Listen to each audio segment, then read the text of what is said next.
அந்த கிராமத்தோட எல்லையில இருந்தது மாணிக்கத்தோட அந்த சிறிய நிலம். வானம் பார்த்த பூமி, சுற்றிலும் இருந்த கிணறுகள் எல்லாம் வச்சு போய் நில வெடிப்புகள் பூமியோட தாகத்தையும் காட்டிக்கிட்டு இருந்துச்சு. மாணிக்கம் ஒரு ஏழை விவசாயி. அவனுக்கு தெரிஞ்சதெல்லாம் உழைப்பு மட்டும்தான். ஆனா கடந்த 3 வருடங்களா பருவமழை பொய்த்ததால அவனது குடும்பமே ஒருவேளை கஞ்சிக்கு கூட கஷ்டப்படும் நிலைக்கும் தள்ளப்பட்டுச்சு.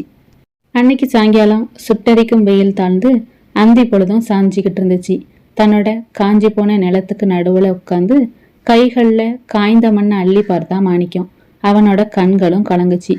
இப்படி போனா என் பொண்ணு கல்யாணத்தை எப்படி நடத்துவேன்? இந்த நிலத்தை நம்பிதானே என்னோட வாழ்க்கையே இருக்கு அப்படின்னு தனக்குள்ளேயும் புலம்புனான். அப்போ தூரத்துல இருந்து ஒரு முதியவரும் தள்ளாடி தள்ளாடி நடந்து வருவதும் தெரிஞ்சிச்சு. நீண்ட தாடியும் கிழிஞ்ச ஆடையும் அணிஞ்சிருந்த அவரும் பசியினாலும் தாகத்தினாலும் சோர்ந்து போய் மாணிக்கத்தோட நிலத்து எல்லைக்கு வந்ததும் மயங்கியும் விழுந்தாரு. மாணிக்கமும் பதறியபடி ஓடுனான். தாங்கிட்ட இருந்த சிறிய மண்குடுவையில இருந்த கடைசி சொட்டு தண்ணீரையும் அந்த முதியவரோட முகத்துல தெளிச்சு அவரை மெதுவா எழுப்பி தண்ணியும் குடிக்க வச்சான். தான் மதிய உணவுக்காக கொண்டு வந்த அந்த சோச்சு பொட்டலத்தையும் அவர்கிட்ட கொடுத்தான். அந்த முதியவர் பசியாறிய பின்னாடி அவரோட கண்களும் விசித்திரமா பிரகாசிச்சு. அவர் சாதாரண மனுஷர் கிடையாது. காட்டுல தவம் செய்யற ஒரு சித்தர். மாணிக்கத்தோட வறுமையும் அவனோட நற்குணத்தையும் தன்னோட ஞான கண்ணால உணர்ந்த அவரும் தான் மடியில இருந்த ஒரு சிறிய உலர்ந்த எலுமிச்சம்பழ விதையையும் கொடுத்தாரு. மாணிக்கம், உன்னோட பசிக்கு நடுவுலையும் என்னோட பசியையும் போக்குன. இந்த விதை உன்னோட வாழ்க்கையே மாற்றும். இத உன்னோட நிலத்தோட மைய பகுதியிலையும் நடு. தினமும் உன்னோட கைகளால இதுக்கு தண்ணி ஊத்து. இது சாதாரண விதை கிடையாது, இது மந்திர எலுமிச்சை விதை அப்படின்னு சொல்லிட்டு மாணிக்கம் கண்ணு வைக்கிற நேரத்துல அந்த முதியவர் காய்ச்சலையும் மறைஞ்சாரு. மாணிக்கம் அதிர்ச்சிலையும் வியப்புலையும் வரைஞ்சே போனான். கையில இருந்த அந்த சிறிய விதைய பார்த்தபடி நம்பிக்கையோட அதை நிலத்திலையும் நட்டான். மறுநாள் காலையில் விடிஞ்சிச்சு. மாணிக்கம் தூக்கமே இல்லாம விடியற் காலையிலேயே தன்னோட நிலத்திற்கும் ஓடினான். அவன் கண்ட காட்சி அவனை அப்படியே ஸ்தம்பிக்கவும் வச்சுச்சு. நேற்று மாலையில அவன் நட்ட விதை ஒரே இரவுல ஒரு ஆள் உயரத்துக்கு வளர்ந்து பச்சை பசேல்னு இலைகளோட கிளையையும் பரப்பிய நின்னுச்சு. சுற்றிலும் காய்ந்த பூமி கிடக்க இந்த மரம் மட்டும் பாக்குறதுக்கு ஒரு சொர்க்க துண்டு போல காட்சியளிச்சிச்சு. மாணிக்கம் வியப்போட அந்த மரத்துக்கு பக்கத்துலயும் போனான். ஆச்சரியம் அத்தோட முடியல. அடுத்த சில நாட்கள்லயே அந்த மரமும் பூத்து குலுங்கி பெரிய பெரிய எலுமிச்ச பழங்களையும் வாரி வழங்குச்சு. அந்த பழங்கள் சாதாரண எலுமிச்ச பழங்களை விட 2 மடங்கு பெரிதாகவும் தங்க நிறத்துல மினுமினுப்பாவும் இருந்துச்சு. அவன் ஒரு பழத்தையும் பறிச்சான். என்ன ஆச்சரியம்! அந்த பழத்துல இருந்து ஒரு தெய்வீக நறுமணமும் வீசிச்சு. அதை அவன் சந்தைக்கும் கொண்டு போனான். அந்த பழத்தோட வாசனையும் அழகும் அந்த சந்தையில இருந்த அனைவரையும் கவர்ந்துச்சு. ஒரு பெரிய பணக்காரர் அந்த ஒரு பழத்தை ஒரு தங்க காசு கொடுத்து வாங்கினாரு. அன்றைய தினமே மாணிக்கத்தோட கையில பணப்புழக்கமும் ஏற்பட்டுச்சு. சில மாதங்கள்லயே மாணிக்கத்தோட வறுமையும் ஓடி ஒளிஞ்சிச்சு. அவன் தன்னோட மகளோட திருமணத்தை சீரும் சிறப்புமாவும் நடத்தினான். ஏழைகளுக்கு வாரி வாரி வழங்கினான். ஆனா அவனோட குணமும் மாறல. எவ்வளவு பணம் வந்தாலும் தினமும் காலையில எழுந்து அந்த மந்திர மரத்திற்கு தன்னோட கைகளால தண்ணீர் ஊற்றுவதை அவன் கடமையா கொண்டிருந்தான். மந்திர எலுமிச்சை பழங்களோட விற்பனை மூலம் மாணிக்கத்தோட கையில பணம் சேர்ந்தது உண்மைதான். ஆனா ஒரு யதார்த்தமான விவசாயியா அவனுக்கு புதிய சவால்களும் முளைச்சிச்சு. எலுமிச்சம் பழங்களை விற்க அவனுக்கு தெரிஞ்சதெல்லாம் உள்ளூர் சந்தை மட்டும்தான். வாரம் ஒரு முறை மட்டுமே நடக்கிற அந்த சந்தையில எவ்வளவு பழங்களை வச்சுவிட முடியும்?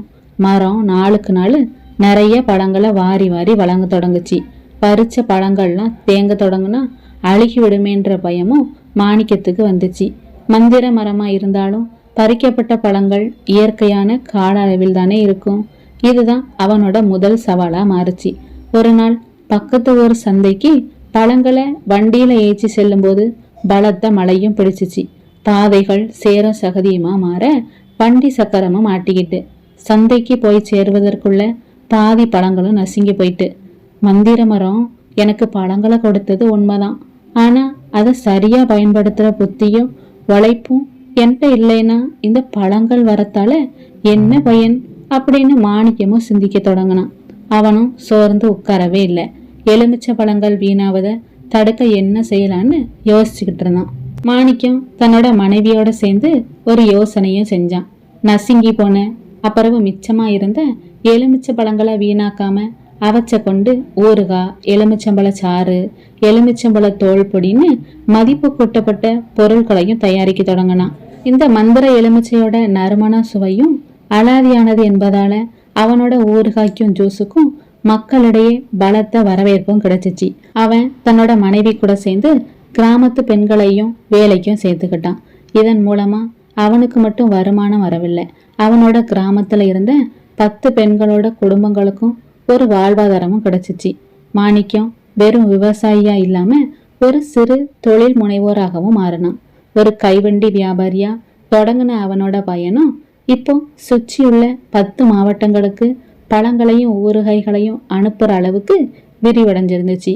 அவன் பணம் சேர்த்த பின்பும் ஆடம்பரமா வாழ நினைக்கல.